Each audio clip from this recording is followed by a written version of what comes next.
মাগো, তুমি কি আমার পোলারে দেখছো? আমার পোলায় বসে কাম করে আমারে কইছে। হোয়াট? এই ফুকিনি বাচ্চা, তোর সাহস কি করে হলো অফিসের ভেতরে আসার? এই দারোয়ানটা কি জানে না যে আজকে অফিসে এমডি স্যার আসবে? তোর মতো ফকিরনিকে এই অফিসে ঢুকতে দিল কি করে? মা, ওই দারুণ পুনিয়া দেয় আমার পোলা। আমি কোনো ভিক্ষুক টেক্ষুক না, আমি আমার পোলার লোকে দেখা করতে আইছি। কি? ও আচ্ছা, তাহলে তুই ওই দারোয়ানের মা। এই বুড়ি, তুই সব কি জামা কাপড় পরে ভিতরে ঢুকেছিস? তুই জানিস না কোটিপতিদের অফিসে আসতে হলে ভালো জামা কাপড় পরে আসতে হয়? যা বের হ। তোর মতো ফকিরনিকে যদি অফিসে এমডি স্যার এসে দেখে ফেলে তাহলে তো আমাকে চাকরি দেখে বের করে দিবে। মাগো, আমি তো বুঝি নাই, তাই হেন আয়া পড়ছি। আমি যাই গিয়া, তুমি কাম করো। আর আমার পোলার লগে দেখা হইলে কইও ওর মায়া আইছিল ওর লগে দেখা করতে। আচ্ছা ঠিক আছে, বলবো। এখন বের হ আমার চোখের সামনে থেকে, যা।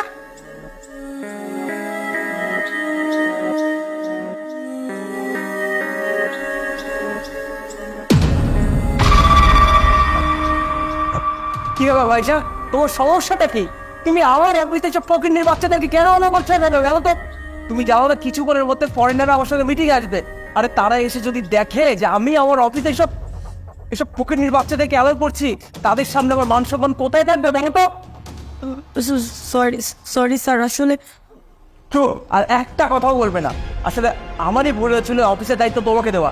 আমি যদি নিষ্ঠার অফিসের দায়িত্ব নিতেন না, তাহলে সব ফকিন্নির বাচ্চারা সাহস পেত না আমার অফিসে ঢোকার। এখন থেকে যা করার আমার নিজেকেই করতে হবে। শোনো, তোমাকে আমি লাস্ট ওয়ার্নিং দিয়ে যাচ্ছি, কাজ করলে ভালো মতো করবে। আজকে আমার আমি যেন না দেখি আমার অফিসে সব ফকিন্নির বাচ্চাদেরকে অ্যালাউ করতে, কথাটা যেন মাথায় থাকে। আমি চলে যাচ্ছি, আর জাস্ট 5 মিনিট আমি তোমাকে সময় দিচ্ছি। 5 মিনিটের মধ্যে তুমি মেয়েকে বিদায় করবে।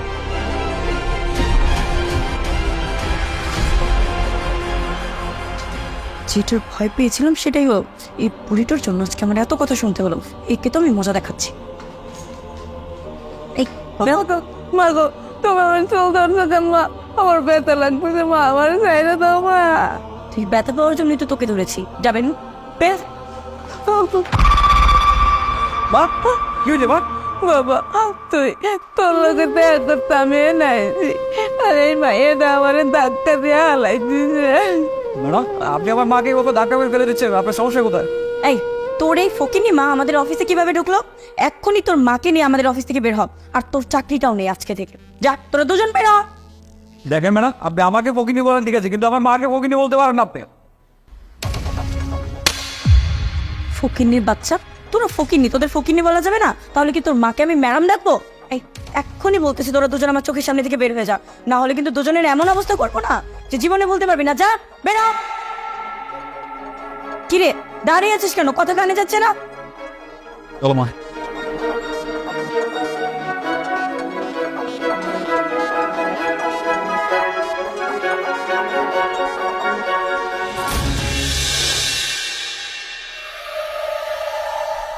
এই, কে রে তুই?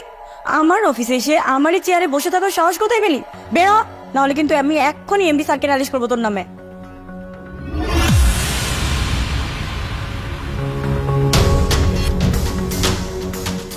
আরে, তুই সেই দারোয়ানটার মা না?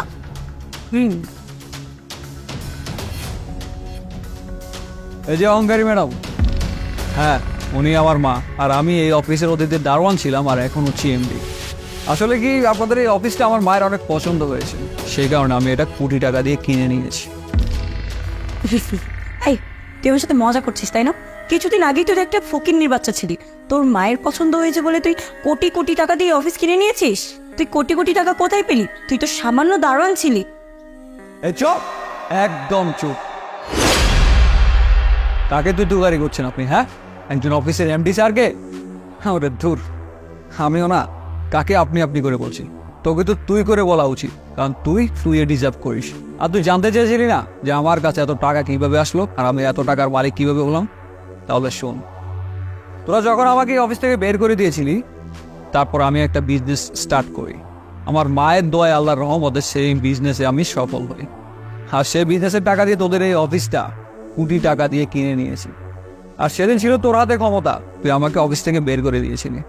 আজ সেই ক্ষমতা এখন আমার হাতে, আর সেই ক্ষমতা থেকে আমি এখন তোকে বলছি, তোর মতো স্টাফ আমার এখানে কোনো দরকার নেই, বেরিয়ে যা আমার এখান থেকে। না না স্যার, প্লিজ আমাকে বের করে দেবেন না। আই এম সরি, আমার ভুল হয়ে গেছে, আমি আর কখনো কারোর সাথে এরকম ব্যবহার করবো না। প্লিজ ম্যাডাম, বলেন না স্যারকে আমাকে ক্ষমা করে দিতে, আমার এই জবটা খুবই দরকার। ক্ষমা?